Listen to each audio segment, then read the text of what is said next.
निवडणुकीच्या पार्श्वभूमीवर कांदा उत्पादकांचा रोष कमी करण्यासाठी केंद्र सरकारने कांद्याची निर्यात बंदी उठवण्याची घोषणा केली असली तरी सुद्धा दुसऱ्या बाजूला अटी शर्ती लादून कांद्याची निर्यात होणार नाही याची पूर्ण काळजी घेतलेली आहे।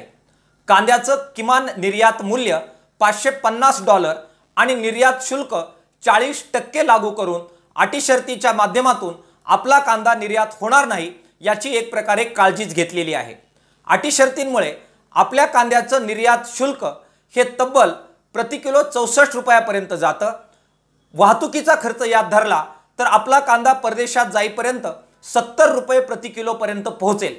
त्या ठिकाणचा कांदा त्या ठिकाणच्या देशामध्ये देशवासियांना जर 40 रुपये 30 रुपयाने उपलब्ध असेल तर आपला 70 रुपयाचा कांदा त्या ठिकाणी त्याची मागणी होणार नाही आणि त्यामुळे निर्यात एक प्रकारे निर्यात बंदी उठवली तरी निर्यात होणार नाही अशा प्रकारची परिस्थिती निर्माण झालेली आहे।